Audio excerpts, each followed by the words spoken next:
And now, a note from host of the Andes, Connor. Hey, friends. As of the deciding the nominations, but pre-recording, I saw the movie Nickel Boys, and it's a great movie. Obviously, it's nominated for Best Picture at the Academy Awards. It will not be nominated here because I had not seen it before the cutoff. But rest be assured, if you were an avid fan, in 4 years from now, roughly, when the retroactive Andes happen, I will be talking about this movie and how much I loved it and how it would have been nominated for a lot of categories here. Don't mess with me. Don't. You need to empty your SD card. Hey guys, this is actually the second take of this note because my card was full on my recorder, and I'm glad I noticed that sooner instead of doing a majority of this nominations episode. Anyway, I want to acknowledge that since the deadline for nominations, I have since seen Nickel Boys, a movie that I think is a masterpiece, not to mince words at all, and how it would have had a big presence here, but sadly, since I did not see it before the cutoff, it's not nominated. But it would have been. It's not going to win Best Picture tomorrow either at the Academy Awards, but it probably should. Thank you guys. Hope you enjoy the nomination episode. That concludes a note from Connor.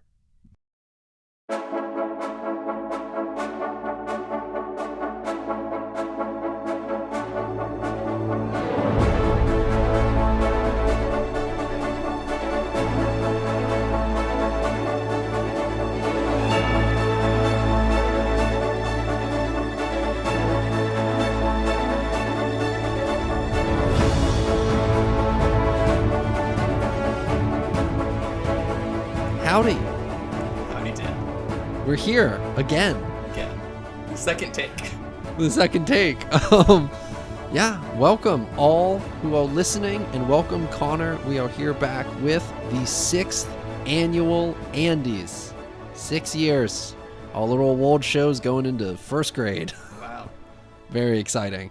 So we just spent another great year watching movies. 2024. What a year for movies, right? I mean, you said a while ago, you think it's the best year since we started. Yeah, And I 2019. agree with Yeah, I remember I got to just pretty much like for us, January, February is when we kind of finish up our short list before we go into crafting this nominations episode. And I found myself with so many potential nominees for almost every category. It was baffling. And it was really difficult this year to really get all lists down. But I will say, when you have this much quality, what really just rises to the top between the two of us is truly the best. This is like the platinum plated 24K performances and just films that really knocked our socks off. So yeah, I mean, we're back. We got the 12 categories. We got the 2 special, the honorary awards. Connor, you ready to kick this thing off? Yes, I am. First category, as is tradition, always best production, the film and created category. Quick synopsis on what that entails, Connor. Well, production is kind of our amalgamation category of hair and makeup, costume design, and production design. So the overall title, as it says, the production of the film. A lot of the below-the-line categories. And the nominees for Best Production this year are The Brutalist, Dune Part 2, Furiosa, A Mad Max Saga, Megalopolis, and The Substance. Bravo to the nominees. Yeah. There's a very good-looking year. Very, production good year. I know it's a goofy thing to say production good. And also, super varied. Super varied. Super unique. Because you can look at, what's interesting is, I'm just looking at this now, Dune Part 2, Furiosa, Megalopolis, all, future films that take place in a potential future or, a bonkers future. Fascinating, diverse array of just those 3, how they tackle humanity or just beings in the future. And then, obviously, Brutalist, you have this kind of epic, shot on a budget, but totally epic sprawling mid-century 20th century period piece that travels the world, where they constructed this giant facade of a building they were shooting around. So insane that and never for a second do you think they're not building building. You believe they're full on constructing a community center out of pure concrete. You believe it. Just the most epic community center. Yeah, dude. And then the substance, the incredible practical effects in the substance. Obviously the hair and makeup design, and also the incredible prosthetics, but also like the apartment they constructed with that entire facade of the LA skyline, the evolving billboards with Margaret Qualley's character. And then Megalopolis is just obviously Francis's sprawling vision. And like, see, the funny thing with Megalopolis is, yes, the production design is incredible. With the actual design of the city, the apartments they're in, like things like that. But when I think about the movie, I weirdly think about the costume design a lot. Oh, it's all Roman. It's the neo-Roman sort of mix of fashion from throughout the centuries, and it's just like, I think about Shia LaBeouf's dress. Yeah, absolutely. And I think about like the Robin Hood costume John Voight wears. Oh, with John Voight, I love and like literally all of Aubrey Plaza's. All outfits. All of Wild Platinum's single looks are incredible. It's just so striking and like, because what's amazing is I don't think I've seen a movie in recent memory that's this golden. This shining, like gold-plated movie. Everything has this like shine and veneer to it, and it's so. I mean, obviously, you can look at some films that Coppola has not shined away from that golden light. That's always kind of been one of his things. Like especially modern Coppola has really embraced artifice in a really interesting way. And I'm all for artifice. Give me more artifice. Yeah, honestly, if it's coming from Coppola, I do love his specific, unwavering vision. We just talked about the Razzie. Yes, the beautiful Razzie speech he gave, that literally just filled my heart with joy. Yeah, he's the best. Love you, Francis. Well, because Erica came in and said, "Did you see what Francis put on Instagram?" And fear instantly flooded through me. I was like, what did he say? Oh, but no. It was actually a wonderful statement. A big, like, middle finger, but also like a thumbs up. He's just like the most like he's just great. I love Francis Ford Coppola, and I'm glad he did not say something terrible on the internet. That's always a nice thing when someone his age says something really cool instead of something horrifying. So, and I think there's no one better who treads that line than Paul Schrader on Facebook. Oh, Paul Schrader's a fascinating fellow. He is quite the commenter. He loves Taylor Swift. Yep. He didn't think Joe Allen was good enough for her, and hey, he was right. Yep. So he's got his finger on the pulse, Connor. Yeah. Hey, AI can write good movies. Let's get that out there, fellas. Oh God. Did you see that thing what he said about that? Yes. He's like, hey, I asked for ideas. They were pretty good. They're not bad. Not bad. Like, buddy, that's Paul. Read the room, Paul. He didn't know there was a strike. He was too busy just like puttering and murmuring, being an old curmudgeon. He was too busy in his editing booth for O Canada. That's true. He was just looking at Alroydy, lost in his eyes. All right. Well, yeah. So those are the nominees for Best Production. All right. Next up, we have Best Editing, and the nominees all David Yonsko for The Brutalist, Logan George for Caddo Lake, Malco Costa for Challengers, Mike Cheslick for Hundreds of Beavers, and Nathan Orloff and Shane Reed for Saturday Night. 5 films that we've brought to the table here that kind of impressed in really different ways, because obviously some are much more methodical and perhaps more paced than others. With films, I'm thinking like Brutalist and Caddo Lake. But then you have the kind of extreme editing that you and I have kind of, like, we've celebrated with films like Babylon in the past. You have with Challengers and Hundreds of Beavers and Saturday Night, with this propulsive editing that keeps the film at the clip it needs to be enjoyable, to be engaging, to get these emotions across. And it's cool that we have this wide variety of, like, Brutalist, over 3 hours, but I'm never bored during it. That thing flies. It's nuts. Yeah. It really just keeps you in, even if it's over 200 minutes plus an intermission. But And Caddo Lake, a very subtle kind of quiet. This is probably going to be the big surprise for anyone oh, listening. I think the fact that this movie exists is the big surprise for a lot of people. Yeah, I don't know who else caught this. A great little film that really went under the radar this year, and notably for its editing, particularly how it's able to, because it has this kind of convoluted structure as it sort of unfurls before you, but overall, it's thanks to the editing that the story stays completely coherent instead of just being a mess of like, oh, what's happening? Where are we? And you learn just when you're supposed to. At the exact minute the film wants you to know what's going on, you do. And it's just amazing in that way. Yes, I think the way that movie doles out information is very good. And the edit is a big part of that. And it kind of, I know, I'm not sure if you're a big fan of this film, but it was shown to us in screenings all freshman year of college.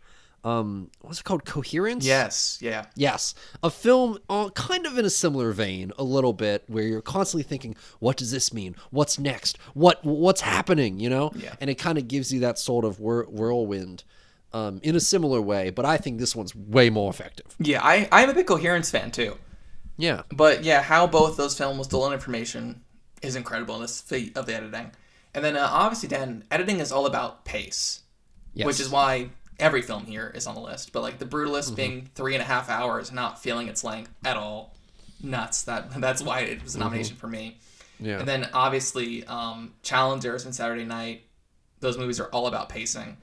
And then when you have a silent comedy with Hundreds of Beavers, like that relies entirely on the edit. If that thing is edited, if that thing misses a beat, you're gonna be gone. You gotta have like a great pace for that, and Hundreds of Beavers really does accomplish that for sure. And next category is Best VFX. The nominees for visual effects are Arcadian, Dune Part 2, Hundreds of Beavers, The Kingdom of the Planet of the Apes, and Twisters. Obviously, the Andes doesn't happen without me and Connor, you know? And in this sense, there are always some aspects of films that Connor will send my way that, if not for him, I would have completely written off. And thanks to him recommending the film Arcadian, a very interesting sort of futuristic sci-fi horror film done on a budget, but done pretty well, I would have never been able to kind of experience the wackadoo VFX and just beautiful digital craftsmanship of Arcadian.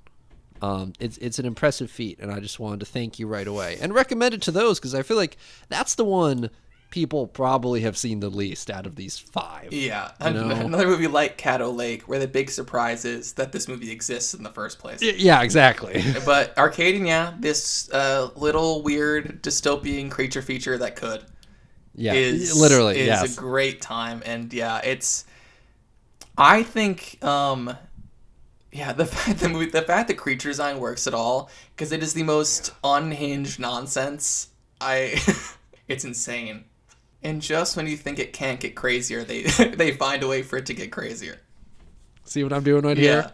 Yeah. The people on the radio can't, but I'm doing a certain thing that Connor completely knows what I'm doing. Yeah. And it's insane. I think this gets nomination. Yes, the VFX are done incredibly well, especially for the amount of money they had.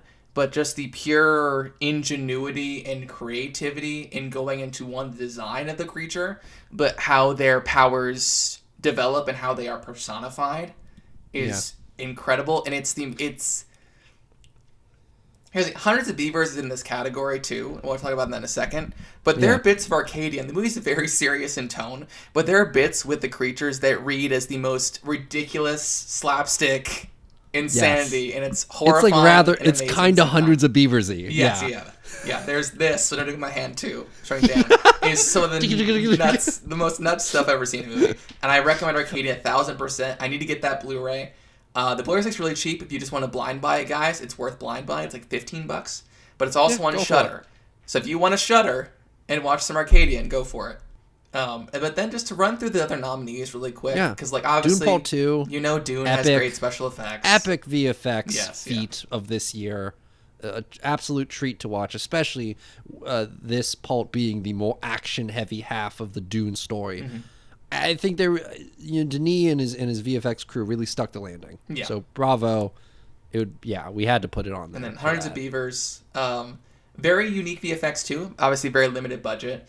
A very like Arcadian, fitting into a very unique style, and like kind of pushing that style to like its absolute constraints and doing it incredibly well. And then King of the Planet of the Apes. Obviously, the Ape series has been incredible for years with their VFX ever since the new reboot trilogy. You always have like that, because I think some people can certainly have a valid complaint when criticizing that film franchise, especially the new editions of the film franchise. But I feel like one aspect you can't really deny is its VFX. Yeah. And obviously, it's no surprise that Weta Digital has had a big hand in the recent editions of it, particularly Kingdom here. Yeah. And it's a very special film for that. Yes, the shot of him in the water and just the water like dripping off his fur it's nuts.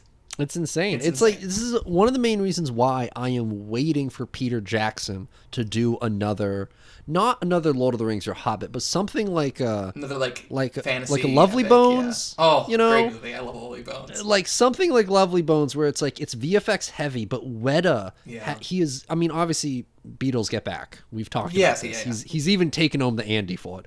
But like being able to see Jackson realize like maybe like an original concept with Weta behind his back. I have been waiting for him to do this for decades now, because he's been doing adaptations and docs, and I'm waiting for an original Jackson, and we might get it. I don't know, but I think he could really come through with something just as good as Kingdom of the Planet of the Apes, with where the technology Weta has is at. Weta did his King Kong too, right? Yes. Oh, dude, I rewatched that a couple years ago. Gorgeous movie, gorgeous VFX. It's still gorgeous? It's still great. I have the 4K. Good. The 4K is really great. Here's the thing. That thing's been playing in Best Buys for like 20 years. That's true, yeah. That's what they sell TVs with. It's the dino fight, you know? And speaking of great-looking movies, Twisters. Also just incredibly great VFX. Like, yeah, you know, we talk about tornadoes, the silent killers a lot on this channel. We do. Like, it's kind of nice. This is a bit of a like full circle moment for us, since like all Into the Storm episode was for me kind of an iconic episode. It's a great of episode, ours in the post Champlain era. So like being able to nominate Twisters and also just have Twisters on our plate and be like, wow, Into the Storm and Twisters, you can feel the progression of the VFX kind of improving with how they're able to visualize what a twister is like. This one also has a fire right in front tornado. of your face. It does. It got oh man. No, is it Bonk and Revis? What are their names? It's Donk and Revis. Donk and Revis? No, Donk and Revis. Donk. But Donk and Donk, yes. None of those guys. Those guys should have had a cameo, though. That should have been the post-credit scene. That would have been great. It should have been them at the airport, and Donk and Revis like, oh, our flights got delayed. Oh, hey, Glenn. Glenn. But, yes. Yeah. People are mad they cut out the kiss at the end of Twisters. I'm mad they cut out Donk and Revis. That would be... I honestly, if I knew it was supposed to be in there and it was out, I was walking out of the theater. Doesn't matter that the credits are already rolling. See, I'm walking out. You know what it was, actually, Dan? The post-credit scene was actually a lot like the end of Split. But it was Donk and Rebus at the airport bar. And they're watching the weather report. They're just watching the weather report. And it's like, oh, it looks like a tornado. And they go... And then Bonk Revis like, actually, it's a twister. Hauled rock. What do they call those again? They call them tornadoes. What a great timely reference to like a 9-year-old movie. Into the Storm, we still love you. We still love you. Mostly. And as for Twisters, congrats on the nom, and congrats to all the nominees for the just advancing the alt of VFX. Yeah. Thank you. You can tell this is a late night record by the number of bits in this episode so far. Usually the nominations episodes are much more professional. Yeah, usually we like have this whole thing. We're on our business caps. Yeah. Today our business caps turned backwards. Whoa, slanted backwards. It's hey, we're having a good time. This ain't your grandma's Andy's nominations episode. This ain't the 5th annual, baby. It's the 6th annual. This is the 6th. Strap in. Okay. All right. Next category we have is actually best cinematography. As always, a very difficult category for us to suss out. There's always a lot of really talented cinematographers out there, but I'm very proud of our list here. The nominees are Drew Daniels for Honora, Lowell Crawley for The Brutalist, Rob Haldy for Civil War, Soyonbu Mukdikprom for Challengers, and Yoshio Kitagawa for Evil Does Not Exist. Well, Dan, we did it. We nominated a movie that was shot on digital. Oh, boo. Yeah. I don't know. I'm less of the stickler of like it's got to be on 35 millimeter. Yes. But if again, I mean, I think if a film is pretty enough digitally or shot on film, it's pretty, you know. Yeah, I believe you're referencing Evil Does Not Exist, correct? And Civil War. Oh, and Civil War. Yes, we got the two of them. Two films that look great and I think capture actually particularly with these two movies, they capture the color spectrum of the world of these movies so effectively. And I think that's one of the main reasons I wanted to really nominate these films particularly, because Civil War does such a good job of having these just drastic sort of stylized colors in very tiny ways, when it even just comes down to like the makeup and the painted nails of the riflemen on that one road, or it just comes down to little details of the costumes and the lights over with in the stadium. But yeah, as for Evil Does Not Exist, I think what really shook me personally about it was how I felt like the film itself, which is obviously has a very deep environmental message, a small town message about conservation. It felt like the camera itself, with how it was being color graded, was more in reference to the idea of the refraction of light through water.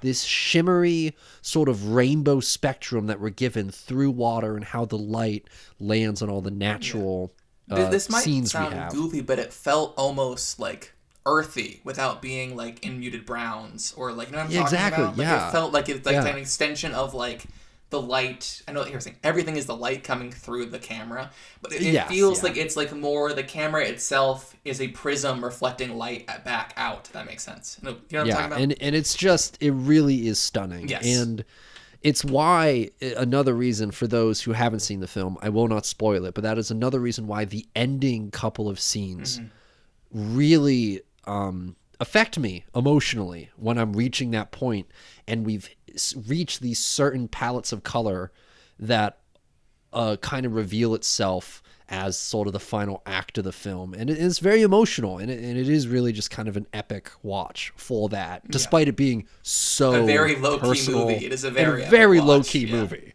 Like there's no like fancy crazy cranes and whipping over and panning or focusing, but there is some like very, I think, tasteful stylization with the camera. Yes, there are shots that are just as impactful that are still shots, like very simple images, but how they are actually depicted is what's compelling about them. There does not have to be actual like insane, like you're saying, like Civil War has some insane camera movement in it because of, I'm blanking on the name of the camera, but the rig they used was one of those cameras that has the built-in gimbal.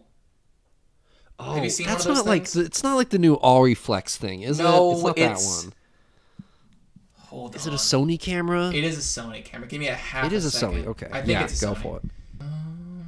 The DJI Ronin 4D.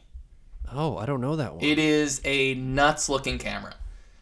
I bet. Oh yeah, but it's not like the C100 where it's basically a circle, is it? No, Dan, it's not that literally one. it's literally a built-in gimbal. Like it's a little tiny little guy on a gimbal. Oh my god. It's that you can move in 4D space. That's so weird. So yeah, it's a crazy. But like, here's the thing. I mean, Civil War. If there's any film, I think, to be shot on a camera like that. Yeah. And I believe. Do you know if Alex Garland is using it for his new film? I think he's Warfare? using it for Warfare. I wouldn't be surprised, because it has a very similar, at least in the trailer. We haven't seen the film yet. It's coming out in a few months. I'm excited. It's a very just these dynamic sweeping shots in very intimate places, like cramped rooms or hallways, to make that feel so big. Yes. And you're talking about this fourth dimensional space is just it's really it's just such like it adds so much to the cinematic experience. And I know I started the category off by joking about we nominated something that was shot digitally, but why you shoot digitally is to embrace new technology. And obviously Rob Hardy is taking this camera into his repertoire and using it in very unique and dynamic ways. And he said in an interview, I'm not going to remember the name of the YouTube channel and I can't really find it, but he did an interview with a guy who is like a cinematography YouTuber, and Rob Hardy said, no, I'm sticking with the DJI Ronin 4D. Like, this thing is like part of my repertoire now. Like, this thing is like the future. It's a great camera. It is a camera that like I would consider getting if I ever was making something that run and gun and that bonkers. And yeah, I think using it in a situation like a civil war or a warfare or anything where you are, for lack of a better term, like boots on the ground, like is a very effective way to use that kind of camera. Anything where you have to be actively next to or in the eyes of a character. Yeah, obviously it's incredible. It's interesting because when you consider both sides of the debate, the dialogue of digital and film, of celluloid, there's something really admirable about the constraints of what you can accomplish on celluloid, and the fact that when we see a film shot on film and it looks as good as it does, we know how much work, how much care, how much focus, how much knowledge needs to be gained to be able to work on a film set effectively with that constraint. Yeah. And then digitally, on the flip side, it's so admirable to see that entire new stories can be told in entire new ways. Because, I mean, it's rumored that with Terrence Malick's new film, he shot 3,000 hours of footage and he's editing it together. And it's like, yeah, you can't do that with film stock. But that man is going to have as much time as he wants to make his film, his Jesus film, and have the ability to have so much footage available. You know, it's just saying like memory space, or just having a camera that's small enough to fit in places that it couldn't 10 years earlier because everything was too bulky. Or even just like the accessibility of like the cost of like having to shoot on celluloid versus shooting digitally. Yeah. Like the creator would not exist and we had to be shot on celluloid. Like, absolutely. Yeah, and a lot of movies wouldn't exist. They had to be shot on celluloid. So it's a miracle I appreciate that just the Brutalist accessibility. Is shot on celluloid. Oh, the VistaVision? Shot on VistaVision. Gorgeous looking movie. Lil Crowley did an incredible job doing what he did. He's been on a hot streak, and this is a tour de force of cinematography. My God, gorgeous movie. Gorgeous the way in it's scale able and to ambition. capture the light. There's something about like, you know, the way we perceive decades from the past. We didn't live in the 20th century. So what do we have from the 20th century to kind of tell us how these things looked like? We have the films of the time. We have the images and the postcards and the television broadcasts. And that's what we have to use, is that media. And the way I think the Brutalist is kind of able to turn some of those things on their head, or make you, through the color, through the cinematography, still make you feel like it is so clearly the 20th century. It's just absolutely jaw-droppingly impressive. And what a visual feast, you know? I mean, I could watch that thing for another 2 hours and I'd be like, wow, this is beautiful. So yeah, we have The Brutalist. Honora, a film that's gotten a little bit of buzz. Some people have been talking about it this year. I think we're one of the first major, obviously, award shows to give it some love, which is too bad because it's quite good. Yeah, it's done well in like kind of like smaller circles online. Like, why aren't people talking about Honora? So I'm glad. I think it got like one or two like Independent Spirit noms. Yeah, maybe. I think it won the Cincinnati Film Critics Association. It was the Film Critic. Yeah. But that's about it. No major presence. Which is a bummer because I really think that movie deserves some attention. And it's kind of a bummer that it's just not gotten any nominations anywhere. But anyway, one of those nominations that should have gotten other guilds is Drew Daniels for cinematography. I think he's really good. Yes. I think that movie, also crazy, was shot on film because that film cost $6 million, which is nuts to think about. Gorgeous movie. Incredible movie shot on that scale. And Drew Daniels, great, incredible cinematographer. I think the use of celluloid and the use of shadow in that movie, and just how gorgeous it is. All the Brighton Beach night scenes are incredible. And obviously, the iconic close-up of Mikey Madison at the end. Just just a gorgeous shot in general. Yeah. Very well composed image. A lot of the well composed images in that motion picture. And then finally, Challengers. A Challengers. gorgeous looking movie shot on 35mm. Gorgeous looking movie. Here's the thing. Since the emergence of Apetron Weerastakul, which is the director of Uncle Bon Me, and Memoria, which is the one of his I have seen most recently, he has been running with Sayambu Mudikpram throughout, I believe, all of his major films in the past 15 years, I think starting with Uncle Bon Me, maybe earlier or maybe right after. But this man has been added so much, not just to his filmography, but Luca Guadagnino's filmography. The collaborations that they have gone on to do, particularly the 1-2 punch of Challengers and Queer, is just like, it's, again, some of the most beautiful cinematography I've ever seen. I mean, and some absolutely inspired. I mean, like, you can just name shot after shot after shot after shot that you're just like, whoa! Yeah, how did they do this? The tennis balls are flying, man. Yes, yeah. And suddenly you're under the court, and you're just like, court what's shots, happening? Like, it's, I remember like visibly shaking in my seat. Yeah, well, because just like I was this, so the extreme close up of like the sweat just dripping down their faces, and like the out of the court shot, like, is like you said, there's like you could get a whole every frame of painting Instagram page off of just Challengers. Oh yeah, and you'd be set. And speaking of the 1-2 punch of Challengers and Queer, little inside baseball, Queer barely did not make this list. It was pretty close. Yeah. So he almost was a double nominate. Mm-hmm. So yeah, cinematography every single year is a category where we're not struggling to find noms, to say the least. It is always a category where like, okay, this is going to be like tooth and nail to decide what's not on the list. So yeah, we're always spoiled. This is another year we're just spoiled by another year of like incredible imagery. And it's really nice that we continue to have artists and cinematographers who are coming through with just continuing the iconography of film in the history of film, and it's an honor. Which so, is also these are all first time nominees too. Yeah, we don't have any repeats. This is all first time nominees, which I don't think we've had for a while. I think like Linus Sander was there a couple years in a row, so I think it's cool to have like 5 guys who like, not the burger chain, not to be confused, but 5 guys who just like are guys I'm excited to keep watching out for. Obviously, Rob Hardy's worked with Alex Garland for a while now, but like he shot all of his stuff. Yeah. So like, and also he's always been killing it. But I'm excited to have 4 guys I didn't know before this, and I'm excited to dive into. Hell yeah. But yeah, so moving on to our next category, we have best stunts. Connor, take it away. The nominees for stunt work are Cuckoo, Gladiator 2, Monkey Man, The Substance, and Wicked. We always try to have an emphasis on the definition of stunts, and the public perception of stunts is not exactly as black and white as one would see it.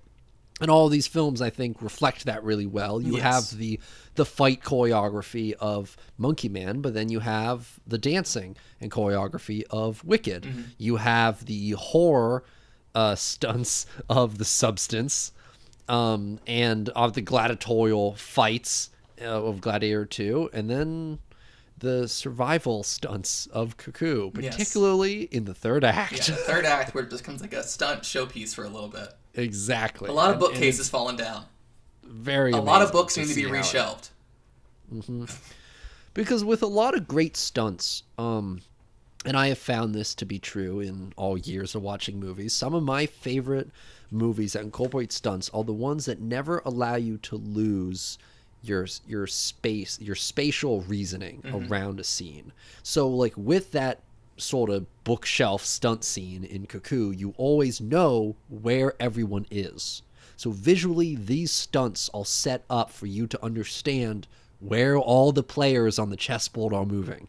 And it's really just impressive. I mean, heck, you could even say the same for a film like Challengers during those matches, those tennis matches. But it's another strong category of nominees. I'm really proud that these 5 made it to the top. I think, like exactly you said, like we always try to honor the definition of stunts is not just hand-to-hand combat. And I think a lot of the times people think about stunts, they think purely that's where it begins and ends. You don't think about, like, obviously Paul Mescal had to learn to ride a horse. But you don't think about the months of work he did into convincing people to ride a horse. And the thing is that, or like the incredible choreography in Wicked. Or like, because like you said, Gladiator 2, obviously there for sword fights and stuff. Monkey Man there for the nuts stunts in that movie. And Dev Patel obviously deserves all the credit in the world for directing that movie, in addition to being in all of those fight sequences. Yeah, he's kind of pulling out sort of his inner Jackie Chan in that way, you know? Yeah. Which I'm excited what Dev Patel does next. I'm very excited for what he does next. Yeah. But yeah, like I'm glad we once again are honoring the broadest category, like the definition of that. And I think it's also fun and fitting that RRR did win that first year, because that film is the perfect mix of both. It is the epitome of what we want this category to represent. And I'm excited to continue that going forward. Before our little break, before the acting categories, we will have Best Score. And the nominees for Best Score are Daniel Blumberg for The Brutalist, Trent Reznor and Atticus Ross for Challengers, Aiko Ishibashi for Evil Does Not Exist, Gintz Zilbalatis and Rihald Zulup for Flow, and Matthew Hook for O Canada. As always, a very diverse category for score. For me personally, I remember telling Connor this was my hardest category to narrow down. There was like a top 7 or 8 for me that were just not being able to have all of them on there felt heartbreaking at the time. But I think we've narrowed down a really good top 5.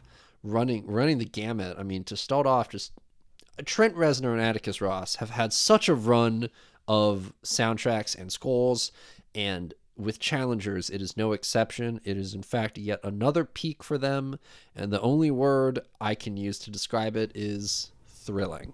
Yeah, it's to use a very old term, it is a banger. It is, that score, especially because when I first saw the movie, I tried to listen to the score before, and I tried to go in, like, completely, like, not knowing. Blind feels weird to use about a sound analogy, but anyway, when that score first comes in, and it's absolutely thumping to Mike Weiss and Zaya walking down that hallway, it is the most nuts stuff. And obviously, the narrative, obviously, this being a humongous snub at the Oscars, I'm glad we corrected that. Because don't worry, they're getting plenty of love over here for what I think is one of their greatest scores to date. I mean, I told you just a couple minutes, well, not minutes ago, a couple hours ago now, probably. We've been talking for a while.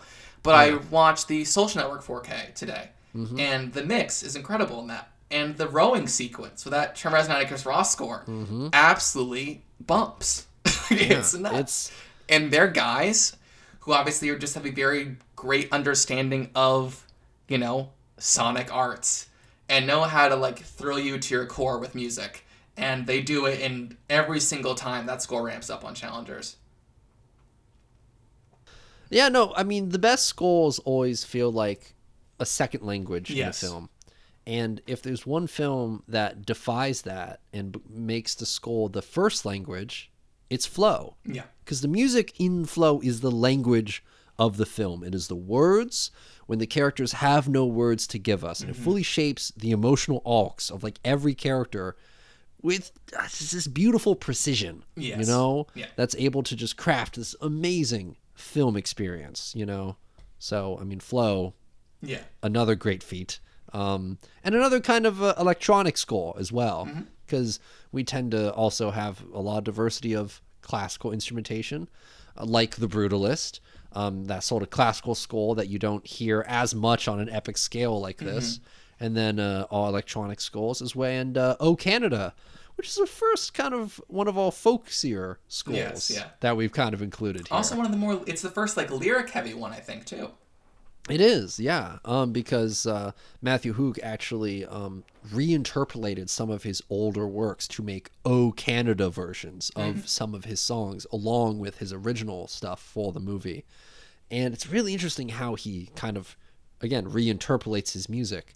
And again, the score just points to, like, this folksy melancholy that just over the film does more than a lot of aspects of the film to convey this sort of blurry, non-linear timeline that paints Richard Gere's old and frayed remembrances of mid-century American life. Like, it's very much doing a good job of capturing the mind space he's sort of in, and that kind of haze of memory and regret that really just kind of, the film drowns in, you know? Yeah. Best of luck to the nominees. Yeah, see, the thing is, we have 5 nominees. We do. And I know, like, that's kind of what Against Abraham Lincoln stood for. Because he said 4 score. Not... I was like, where is he An going incredibly with this? sweaty joke. And with that, we will be taking a short break, and we will be back with the second half of this nominations episode and all acting categories. We'll talk to you soon. Okay, I'm going to get some water. I'm going to also do that. Thank you for laughing at my Gettysburg Address joke. I loved it. He said 4 score.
I'm not scared of those guys. Oh, great movie. I love that movie. Great movie. Great performance. If we had the Andes back then, would have been nominated. Great supporting performance. Yeah. It's a great segue. Is that making the cut? Is that staying in? Howdy, and welcome back to the 6th annual Andes nominees episode. And yeah, we're moving right on to the supporting actor category. We're starting off with Best Supporting Actor. And yeah, Connor, take it away. The nominees for Best Supporting Actor are Yura Borisov. Hold on, let me let Meg in. Oh my god. I know, you love Yura Borisov, don't you, baby? There you go. The nominees for Best Supporting Actor are Yura Borisov, Honora, Austin Butler, Dune, Part 2, Kieran Culkin, A Real Pain, Harris Dickinson, Baby Girl, and Clarence Macklin, Sing, Sing. Strong list. A strong year for supporting actor. I think, Connor, you had said this was one of your more difficult categories, correct? I spent probably an hour to like an hour and a half just trudging through this category. And I got it down to my top 8, and that was murder. Yeah. So that was me for school. We both had that this year. Yeah. But there's a very exciting news with this category, Dan. Yeah? First of all, Austin Butler, now 2-time nominee. Yes, congrats very to exciting Austin. News. The biggest news is that Mr. Harris Dickinson is now a 3-time Andy nominee. Yes. Which ties him. Yes, he is. With most nominations with Miss Thomasin McKenzie. Performance in Baby Girl. Oh, yeah. And then we have, obviously, the one probably the most people have talked about so far this year, Kieran Culkin, A Real Pain. I think as of the recording of this episode, within 24 hours, I believe he will be an Oscar winner. Yes, he will. Unless something really weird happens. A major shock happens, Kieran's going to come away with a little gold statue tomorrow, which is great. I don't know. He really just steps up to the plate so well with this character that Jesse Eisenberg had crafted with him. And it's just, again, it remains so down to earth and humanistic because it's a very, kind of simplistic portrayal of the events of the film. But, like, the way there's these Kieran is able to put in these just touches of cinematic quality of his performance. Yeah. How he rests himself in a scene, and how he interacts around with the people around him is just, it's just equal parts believable and unbelievable. Yes. You know? No, I've never had this before with any movie ever, that I was so impacted by his performance. The credits are rolling, and I turn to Eric and I'm talking about the movie. And right as I start to talk about Kieran's performance, I instantly start sobbing. Just talking about his performance made me start sobbing in the theater. Yeah. So yeah, he's we haven't used this expression in a long time, but Kieran is overflowing with juice. Oh, he's got the juice. He's got the juice. And you know who else has got the juice? The Russian Ryan Gosling, Yuri Borisov. Great segue. Yuri Borisov for Nora. A small part in that movie that just blooms and grows into a whole character portrait that's like weaving into Nora's life and the world itself. Like, again, it's such a great example of how the world of this movie treats the quiet and the meek. Mm-hmm. And the fact that you kind of see they can offer the world if we just sit and hear them out or try and understand them better. It's part of the reason why Honor's arc is so satisfying, is she is not just this one-dimensional character that's just simply been wronged by some rich oligarch's kid. It's within her interactions with his kid's posse that peel back the layers of all these people, particularly the youth characters. And I'm always amazed at how, people like Honora and Yuri are the ones who are still trying to find their place in this world. And in that way, they're kind of kindred spirits throughout the film, despite their derision, despite their conflict. Yeah. And it's amazing to just see him do his thing. And also, we talk a lot about incredible stories behind these performances. And there's not really a better story that you can really acknowledge right now than Clarence Macklin. Yeah, in Sing Sing. He's playing himself from a chapter of his life, a little more than 20 years ago now. Mm-hmm. And it's amazing to see, some of the best movies when you look at like just performances, it's all about the relationship between two specific characters. And you can see that with Yuri Borisov and Mikey Madison. But with Clarence Macklin, he is the acting yang to Coleman Domingo's yin. Mm-hmm. This kind of chaotic, rebellious, forward-thinking actor who goes against the convention, the tradition. But in doing so is not wrecking the alt by rejecting its tenets, but rather expanding the possibilities of who can act and how one should act. Yes, and the healing powers of art and community, and somebody who, was not given the opportunities to be able to express himself at all. Yeah. Due to his environment even before he was in prison. But now you're in an environment where if you show any sign of weakness to the wrong person, it could literally get you killed. And just those men having a place where they can be emotional and bond with each other. And, for every 6 months, you are having this whole new experience, these people who come to mean the world to you. It's, speaking of, movies that, made me sob, Sing Sing. Sing Sing. Incredibly beautiful story, down to every detail. And obviously, all these men playing themselves. And I can't imagine the emotional strength, one, to go through every day like they did, but to then come back 20 or so years later and film in the actual prison they themselves were in. I cannot imagine the emotional strength needed to literally step into that place every single day. Yeah. Like Coleman Domingo talked about it in a roundtable he did. I think it was The Envelope, the one for the Los Angeles Times, where he said, obviously you never want yourself to ever be in that environment. And even for him, going in there every single day, was so emotionally taxing for him. So I can't imagine Clarence Macklin or any of those guys having the emotional strength to give these performances, period. But to do it in a place where they themselves were held is nuts. So, like I said, you cannot make up a better story than Clarence Macklin and all those guys who are part of the rehabilitation through the arts program there. Yeah, we haven't talked about Austin yet. We need to address Austin. Oh, right. Austin Butler. Yeah, whatever. One of the most talented Yeah, whatever. One of the greats. actors of our generation. Like, obviously, whatever. 2-time nominee. Yes. He played Elvis. Here he's playing Stellan Skarsgård. And he's killing it. All right now.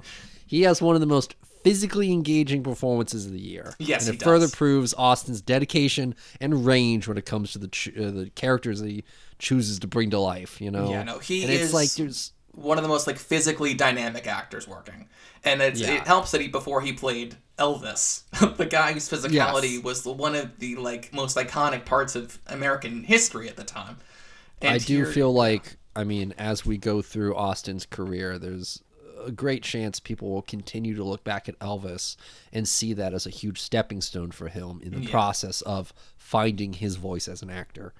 But yeah, just so many iconic physical moves and facial things that he just pulls off in Dune Part 2 is just seared in my mind. Fully His little screams and his runs around. Fade Routha, yeah. Yes. Him licking the knife. Yes. Like little bits of him just like walking around. Incredible physical performer. And like I joke that he's playing Stellan Skarsgård, but also his control of his voice is like we heard him as Elvis. Like people make fun of him as Elvis, obviously, because it's obviously a very iconic voice. But the fact that he is like a perfect mimicry of the Baron and how Fade shaped his whole identity about trying to please this man, what he literally became that man, is it's an incredible performance and one that like is for the record books. He's one of the greats working right now. So best of luck to the nominees, and thank you for all the amazing work you've done this year. And moving on, we've got five more great performances from 5 great actresses in the category of Best Supporting Actress. And the nominees are Autumn Best for Woman of the Hour, Leslie Manville for Queer, Satara Maliki for Seed of the Sacred Fig, Aubrey Plaza for Megalopolis, and Margaret Qualley for The Substance. Where to start? Well, Dan, I was actually going to say we should start with the performance I feel has the most substance. There's so much substance in this movie. It's crazy. Arguably, there is a lot of substance. There is so much substance. Margaret Qualley. We talk about someone having the juice. Margaret Qualley, she has the substance. And Dan, I'm going to tell you what. She respected the balance, and it's her week, baby. It's her week. It's her week. So Margaret Qualley, who, I mean, in a year riddled with amazing performances from her. You know, I mean, you have Drive Away Dolls, you have Kinds of Kindness, and you have, I mean, this kind of insanely angular and sort of just otherworldly alt house cinema. This trilogy she's given us in 2024 and ending on The Substance. My God, what a visceral film, what a visceral performance from her. Because, I mean, here's the thing. She has been a tour de force as an actress for like nearly 8 years now. I'm talking like Nice Guys, Once Upon a Time in Hollywood. Like, she has always been dropping such energy, such interesting just aspects to characters, and she's just reaching new heights and new depths to kind of like considering the fact that with The Substance, this is the one we nominated her for. It's her meta commentating on her performance on fame, beauty, and youth, which are like, again, like these kind of coveted poison apples in the Hollywood machine, you know? And the way that she, obviously with Demi Moore, which is interesting that they're playing the same character, just, you know, different sides of the coin, kind of revealing this sort of beast beneath the beauty and the conflict that this character, Spalkle, faces with this kind of world of unrealistic beauty expectations in the media. It's a career best. It is, It's amazing. Very young career still, but very like... Yes. In a year full of career bests, I would argue she could have easily got the nomination, different category, obviously, for Drive Away Dolls, and a nomination here for Kinds of Kindness.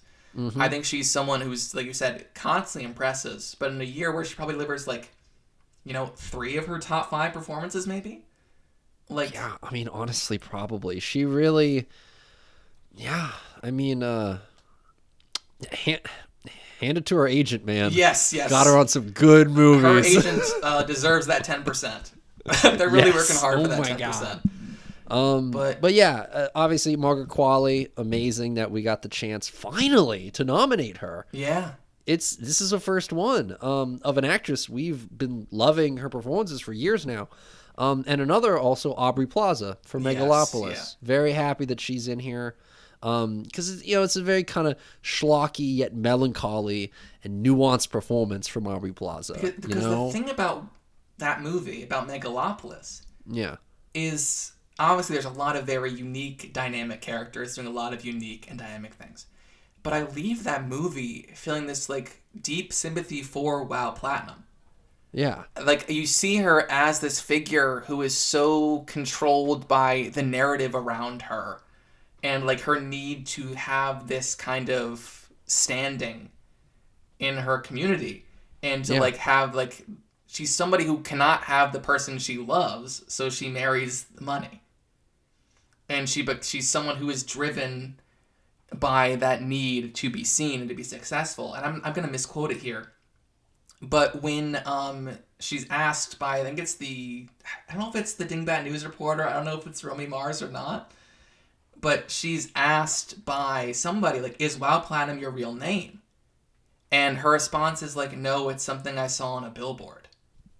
yeah. Like, it's such a heartbreaking moment. It speaks like volumes Yeah. to like who her character is, and it's amazing that after like enjoying performances from Aubrey Plaza for over a decade now, she continues to impress in new, just reaching new levels of depth. Yeah. With her characters, and I think it's more the fact that I'd like to think she's in a place in her career where she's able to seek out performances like Megalopolis, and also I would say My Old Ass, which is another great. I need to see My Old Ass. Buddy, I mean, she dropped 2 great performances this year. You really got to check My Old Ass out. Not My Old Ass, but her old ass. Their old ass. Her old collective ass. old ass. The collective old ass from that movie. Yeah, I think it just goes to show that she is really wielding her talents like a fine sharpened blade, and I love any chance I get to see her perform. You know. Yeah. So yeah, and then Autumn Best, Woman of the Hour, a newcomer, not the titular Woman of the Hour, but one of the Women of the Hour. The movie also has a lot to say about true crime and how we consume these stories, and they're literally like, podcasts are an hour long, and like, it's this woman we think about for an hour and we go, oh, isn't that crazy, and then we move on. And we move on. What's the next episode? Yeah, exactly. Know? But Autumn Best. And what Anna Kendrick does so well as the director is the movie, yes, the killer is a large part of that movie, but every one of his victims is portrayed so honestly, and we see having their own lives. Yeah, we see him their own stories through their eyes and not the other way around. Like, they're fully realized as people and given that agency back. Yeah. And even the kills we see are not from his point of view. They're usually outside, where it's like, this is like, we're not supposed, there's nothing glamorous about this. And she treats every woman with the utmost importance and respect. And like, there is a scene like towards the end of her arc of the movie where it's her and the killer in the desert. And just like the emotions you see soar through her eyes as she's thinking what to do here. And like, it's making me like shudder thinking about it. But yeah, just the emotional depths she has to realize in that moment in order to give the performance she gives, she really does stand out, and she's incredible. So all of the best to Autumn Best. Can't wait to see her again in something. She's great. Yeah. Leslie Manville. Yes, for Queer. One of the greats. It's like one of the greats in general. Very cool that she's getting a nom here. Very bizarre performance. A very fun and striking oddball performance from Leslie Manville. If you know anything about Mrs. Harris and when she went to Paris, this ain't Harris. This ain't Mrs. Harris Goes to Paris, baby. And then Satara Maliki for The Seed of the Sacred Fig. Again, it's another one of these performances, which I kind of put in the lane of like Yuri Borisov from Minora, which it just unfurls in with her character's layers, with stalk, precision, urgency, and it's like you get so much texture with Sana the student, Sana the daughter, Sana the woman, and Sana the Iranian citizen. Yes. And they all kind of have their moment in the sun, and it's the way Satara can kind of just cohesively meld all of these identities into one character. And it's just very inspiring. It's very intense. Well, 'cause it is kind of weirdly kind of a symmetrical performance to Autumn Best a little bit. It is someone who has to very much like grow up in an instant. So yeah, congrats to the nominees. And moving on, Best Actor. The nominees for Best Actor are Adrian Brody, The Brutalist; Daniel Craig, Queer; Coleman Domingo, Sing Sing; Josh Hartnett, Trap; and Dylan O'Brien, Caddo Lake. Yeah. Here's it. Let's just start right off the gate. Right out of the gate and off the bat with last year's winner in this category, Coleman Domingo. Coleman Domingo also coming in now, kind of like Austin Butler, with a second nomination.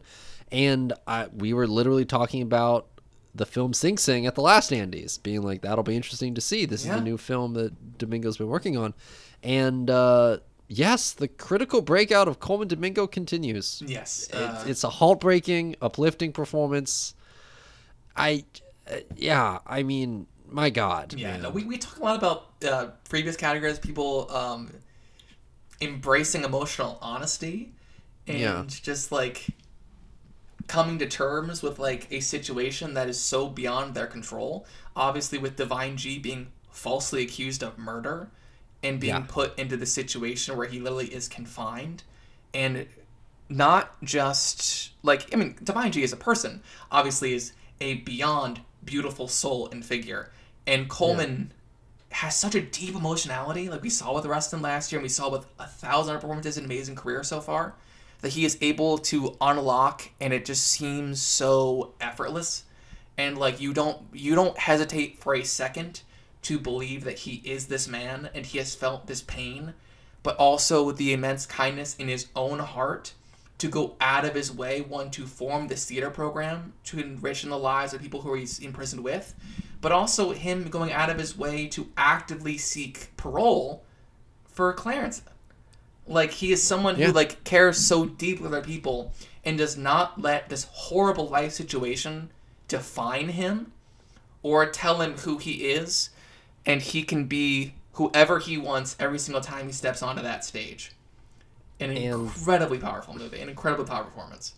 It's a fantastic, also, character portrait, just in the sense that it shows in these situations, and stripping away the context of being in prison, the idea of the dynamic of the theater troupe, like any other theater troupe that has ever existed.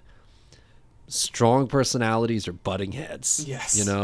And the dynamic he has with the players, and him being such a gentle traditionalist, being challenged so much by Divine Eye, being pushed to look at things in a new way, and seeing his character growth throughout that. Yeah. Because, I mean, again, it starts off with a lot of resistance. It starts off with, like, who's this guy coming in thinking he knows theater more than me, You have this pretension, in a way, from him. And Coleman Domingo is just able to give us the emotional journey so clearly and so beautifully. It's great. Yeah, I mean, it's a showcase moment for both him and Clarence. But when they're in that little hallway he goes to whenever he has the 5 minutes he can take where he looks at the window, and that moment they share together, where they're their first big confrontation, is, it's, and just like, there is one line he says, Coleman, where out of context, if it were explained, it's a real life thing, but just the fact that he says, like, we don't say that, we say beloved. and the emotion he just has in that line, Yeah. and all the pain that has been used against him in his life, and just throwing that back is such an incredible power in a movie full of incredibly powerful moments. That one just hits me like a freight train, and one of like I said, it's like we just talked about with Margaret Qualley, someone who has an incredible career and delivers banger after banger performance. That 2 years in a row he gets 2 of his top 5. He gives an Andy winning performance and an Andy nominated performance, and not to mention obviously an Academy Award nominated performance and an Academy Award nominated performance. Yes. But the award show that matters, the Andys. He already has his certificate. It's already on the wall. Yeah, he already has his little printed out PDF. He's not that crazy looking for a new frame for the second one. No, he shouldn't be. He shouldn't be that crazy, you know? And then here's at the very least, Coleman, that frame, if you don't win it this year, a couple years from now, I think you'll get used for it again. I'm not down in that. I'm thinking that might be it. Somebody who does not have a framed certificate, but does have a golden statue, is Adrian Brody. Adrian Brody, yes, for The Brutalist. Some of the best method acting I've seen all year. I mean, he's fully is sinking into this all-encompassing role, infinite depth, and just introversion. Again, it's part of it's kind of baked into the script that we know rather little of Laszlo Toth and his life and his experiences. And we just get the breadcrumb trail, his struggles and his aspirations, and how that comes out in all his interactions is so, he's the title character. He's the brutalist. It's very brutal and large and epic and standoffish, in a way that the best architecture of that type really inhabits their architect, their artist. Daniel Craig for Queer. Wow. Yeah. Man, talk about a film that hit me like a ton of bricks. Yeah. Hit you like a brutalist architecture. Hit me like a community center, more like. Hit me like a community center, Connor. Daniel Craig and Queer. This sort of angular, melancholy leading turn as the fictional William S. Burroughs. Daniel Craig, just again, proving his magneticism on screen, his utter range and bravery as an actor, just committing to this character who's so lovable and kind of despicable and confused and deeply introspective, and just a perfect encapsulation of a messy human, because we're all messy humans. Well, we're all just people. I know it's a thing where everyone's like, he's just misunderstood, but the poor guy is so hurt and he's just reaching out for connection and he just can't get it. I mean, there's all the beautiful stuff with his phantom hand, for lack of a better term. Just yearning. Yes, all the phantom imagery. God, that's Gosh, what does he say? To speak to you without speaking. What does he say? The thing he says. Yes, to him? Yeah. Just looking for connection. He just embodies that deep sadness and that yearning so incredibly well. And Luca obviously is somebody who knows intimacy so well and can embrace sexuality so well on screen. My God, I mean, the way he's able to portray, and he's done it time and time and time and time again. Yeah, I would argue his last 3 movies are entirely about sex. So it's a little bit, yeah. It's interesting because he's always kind of had that part of his oeuvre, if you will. I guess now's a good time to say as any.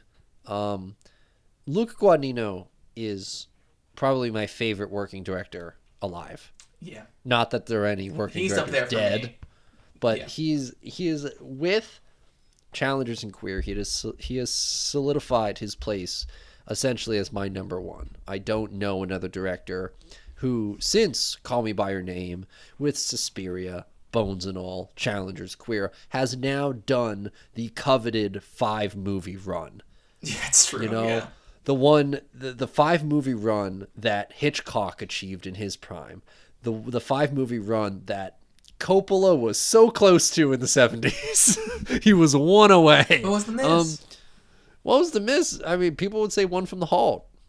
Oh, yeah. All the Rain People. Yeah. This kind of amazing stretch of beautiful, emotional filmmaking that he has pulled into every single one of the way he frames all of the lead characters. You know, Yeah. It's utterly just jaw-dropping for me. And Daniel Craig is maybe one of the best examples to date because it so focuses on him and his internal mindset. And I mean, obviously, when you're going to be adapting William S. Burroughs' novel, you're going to have that. Every character is basically William S. Burroughs in some way. He's putting so much of his regular life, but also mixing that with these weird dream fantasies throughout. And again, he does it so well, and Daniel Craig is able to, you know, again, step up to the bat and just hit a home run. And it's amazing. Anyways, moving on from Daniel Craig, we have Josh Hartnett for Trap, an unrelenting and disarmingly charming performance from a very creepy guy. He plays the cringy dad, like the cringy sitcom dad, so incredibly well. Oh my the God. person who literally does not know how a loving father acts unless he learned it from a television show. Yeah. And the quirkiest, goofiest, and it is such a unique performance, and one that is so well read. Seems weird because that's not the word exactly what I mean, but it's one that is so realized, like one that is so like studied. Where the film lives and dies on his performance because he's basically almost in every frame of the movie. Yes, and there's very few moments we're not right next to him, seeing his train of thought. Like, okay, how do I get out of this? Yes. I'll throw some bottles in a fryer. Yes. Oh God, like he's M. Night, man. No, people give M. Night a lot of crap for his dialogue. And they shouldn't. They shouldn't. No, M. Night's, here's the thing, Dan. We'll talk about it a little bit. But when you were talking about, I mean, with some movies, yes. Well, no, whatever. Speaking about 5 movie runs, M. Night. But anyway, you were talking about Daniel Craig and Queer, and how Luca is clearly becoming one of your favorite directors. M. Night's one of my guys. Oh yeah. I think M. Night fucking rips. And then speaking of somebody not really having a comeback, but someone I did not think was capable of what he has shown me this year is Dylan O'Brien. Dylan O'Brien in Caddo Lake, yes. Yeah. Very subtle, very like emotionally grounded performance. And like, here's the thing, in kind of weird contrast to a performance that almost made my nominations with him in Saturday Night. And I think he is such a, like, to use another boat metaphor, he's a great anchor for this movie. You instantly are like connected to this guy. You know exactly, you understand his pain, his trauma, his kind of longing to get back to that sense of wholeness again. Yeah. And it hits so incredibly well. And like, he's someone who, like, he's working for a long time, obviously. He was Teen Wolf, you know, he ran some mazes. You know? He did do both of them. He wasn't the He teen wasn't wolf. the singular wolf. No, he wasn't Styles. the singular teen. He's not Tyler. What's his freaking name? Tyler Posey. It's Tyler Posey? Yeah, Tyler Posey. It's not Tyler Hoechlin? That is the other guy. That's the older werewolf. So they're both werewolves, technically. Both Tylers are werewolves. Unlike Colton Haynes. Angelina's shown me a few episodes of Teen Wolf. I'm still confused. Who are the teens and who are the wolves? Yeah. Ask her about Lizard Colton Haynes. All right. Well, moving on. We got a few more categories left to get through in this nominations episode. This sprawling nominations episode. Yeah, it's gonna be kind of in homage to The Brutalist. We did have our intermission, and we're still keeping you in your seat listening to us. So next up, Best Actress. The nominees for Best Actress are Kirsten Dunst for Civil War, Nicole Kidman for Baby Girl, Mikey Madison for Honora, Micah Monroe for Longlegs, and Demi Moore for The Substance. Now, I was kind of surprised because, you know, every once in a while we'll have a category. Sometimes it's an acting category, sometimes it's a technical or just something else, where all of the performances in one way or another kind of hit on a theme, you know? And whether that's kind of like a theatrical story theme of the year or just some kind of emotion that that these actresses or these editors or cinematographers are kind of capturing that year, we end up just somehow feeling like there was a sense that 2024 brought us a specific brand of performances. Like, this feels like a year of intentionality.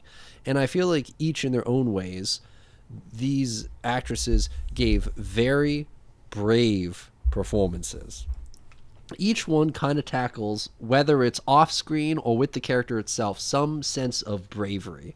Just to mention, like, the fact of Nicole Kidman and Demi Moore kind of defying expectations as older women who aren't as conventionally young and sexy and attractive anymore, kind of embracing their bodies and kind of exploring what it means to be at their age, at this level, in their industry. You have Kirsten Dunst literally running into a war zone. You have Mikey Madison being a sex worker, and Micah Monroe literally chasing a serial killer. Well, not even running into a war zone, Dan. Kirsten Dunst is also confronted with a younger version of herself in a way. Yeah, exactly. Like, the conflict of, like, oh, what do I do with this kid? Yeah. You know, like, do I give him the best advice I can, or do I try and say, get out of this business? Well, especially when the best advice is get out of this business. Yeah. The advice is don't end up like me. No matter what you do, don't end up like me. No, all that's a good point. Like we talked about last year with Emma Stone winning. It's a fearless performance. And I would say each of these performances is fearless in its own unique way. Yeah. And like you said, Nicole Kidman, like as an older woman, like embracing her sexuality in Baby Girl, and understanding like where like she can finally have what she wants. Like the tagline, "This Christmas, get what you want," and she did get what she wanted. And it's like understanding no matter what repercussions may come out of understanding where your power lies, and sometimes it's okay to like, you know, let go of that power and to allow yourself to, you know, freedom in losing control versus, you know, Demi Moore in The Substance, who is a woman trying hand over fist to regain that control. And, you know, the violence she's willing to commit against herself just to feel seen again. I'm always kind of taken aback, at least when I was trying to examine Baby Girl and Nicole Kidman's performance and how we're given all these moments of her life and how we're given these sequences in the order, in the timeline that we're given them, is so interesting. I did feel like it was sort of Jackson Pollock-esque, you know, of we get these sort of just messy moments of confusion, kind of with Nicole Kidman and how she conducts herself with her family, with her workplace, with Harris Dickinson's character. And by the end, you get a fully realized portrait. You only got a piece at a time, and everything's a splatter. But then you kind of walk back and say, oh, wow, what a person this is, you know? Yes, and like how long she's been lying to herself and accepting things that she knows she deserves better. Exactly. But much like Jodie Foster bringing a very singular aspect to Clarice, I don't think anyone could have played Lee Harker the way Micah did. And I think what she brings to that movie and Lee Harker's detachment and her kind of like distance emotionality and her just trying to understand other people and trying to get much into the mind of a serial killer like Clarice Starling was able to do. I think she approaches that material in such a unique and very bizarrely impactful way. And moving on, we have Mikey Madison, which, like, I mean, the amount of digital ink that has been spilled on this performance already, my God, it's one of the most talked about of the year. And, like, you can see why. I mean, there's a lot of things. It's powerful, evocative, brave, raucous. All of those descriptors are true, and more. No, Mikey Madison, in the past couple years since she blew up with Once Upon a Time, has constantly proven to be a utterly fearless performer. And we talked about embracing artifice earlier, and the joys of embracing artifice. Someone who fucking shreds artifice away. Mikey Madison on screen is one of the most dynamic and realized and soulful performers. For me, a lot of it comes down to like how insanely expressive she can be with her face. It feels reductive to say like she's a great face actor, but it's true. But she is. She's an incredible face actor. It's true when you're one of the best face actors. It's good to say. Like previous winner Emma Stone, one of the great face actors. Bravo to all these nominees. Yeah, best director, man. Let's do it. List them off. The nominees for Best Director are Sean Baker, Anora, Coralie Farjah, The Substance, Luca Guadagnino, Challengers, Raizuki Hamaguchi, Evil Does Not Exist, and Gintz Zilbalatis, Flow. Yeah, I got all the rough names. You did. You got all the crazy ones. So, something other than Sean Baker. Something me and Dan pointed out when we decided on these nominations. This is the first year in Andy's history we've had 4 non-American directors in this category. That Sean Baker is the only American in this category is really cool. It is really cool. I mean, if we want to start right there, Sean Baker, I think one of the most, I've kind of talked to you about this, Connor. I don't think it's ever come up naturally in conversation in one of our episodes. But the fact that Sean Baker, I kind of equate similarly to the brand of independent and alternative filmmaking that the Safdies championed with films like Uncut Gems, have ushered in this kind of era of filmmaking for American cinema, for American independent cinema that is very fascinated and enthralled and finds a lot of importance and earnestness with somewhat stylized but very human stories. Finding these character portraits like Anora and the kind of ensemble Florida Project, which is one of Sean Baker's earlier works, along with Uncut Gems, kind of breaking down these fascinating characters in the lower to lower middle class of America. And kind of seeing these communities that exist, reflecting on all society in America. Right now, I don't think there's any other American director I would want nominated this year other than Sean Baker. No, he very much is weirdly in the tradition of like Italian neorealism in a way, where he is focusing on like these real people and the struggles they encounter. Anora has a lot more in common with Bicycle Thieves than it does a lot of other movies. I would say, honestly, like that's a really great read on it. Is the Italian neorealists really kind of champion the idea of human stories, and like overall, like there's so many small battles being fought. The small day-to-day battles of, did you pick up milk? Is there any milk in the fridge? Then no, I didn't pick up the milk. Just having a whirlwind 2-week romance. Granted, it's with a Russian oligarch's kid. Yes. But those things all just so intensely relatable that it kind of transcends our lives and the cinematic language, and just kind of exists. Well, like in the greater ethos. I don't know. The best word to describe Sean Baker's filmography, I think, is humanist. He takes these people that in other movies would be, stereotypes.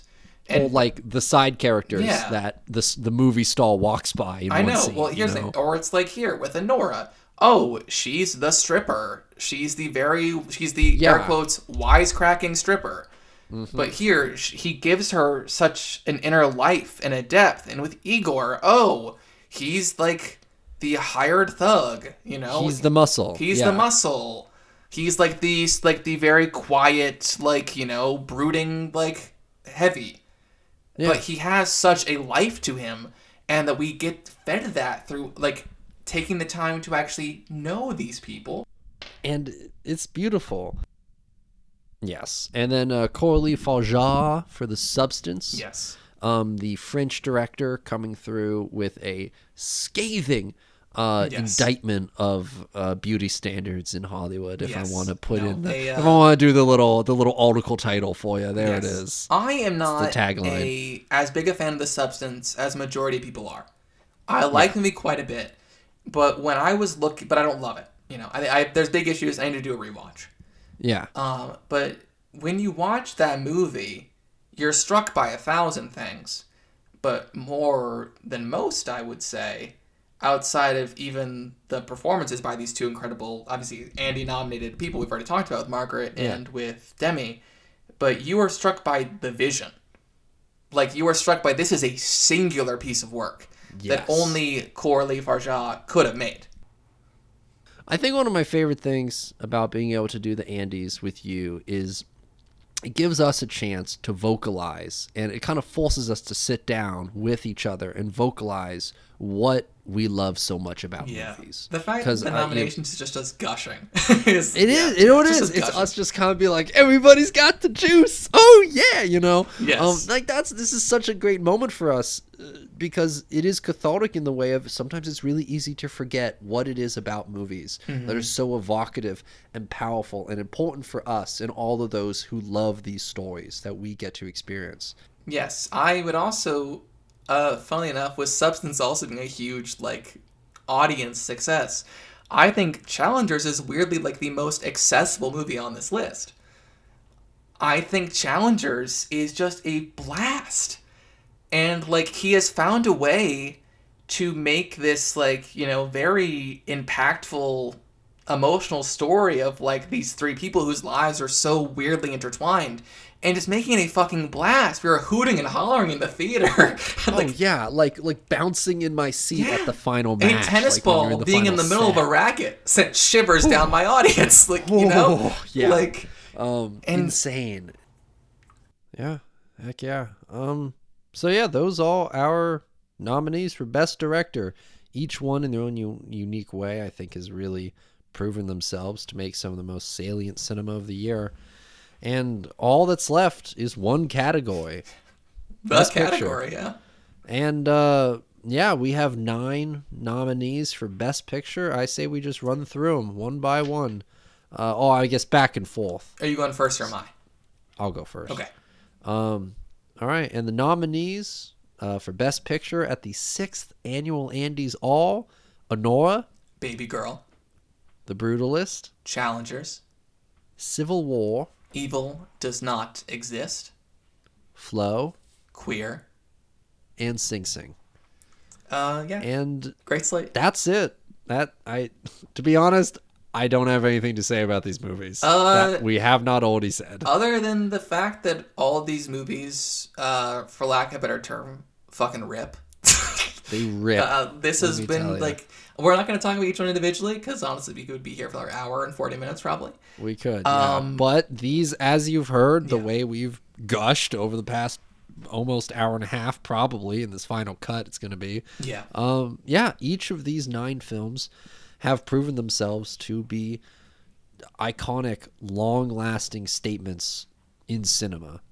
And it's an honor that we've gotten these films in 2024 to kind of capture so many time periods and emotions that it's jaw-dropping, really. I'm always in awe of all Best Picture noms often. I'm just Dan, wow. The fact for me that there is 5 5-star movies on this list, 5 of the 9 for me are 5-star movies.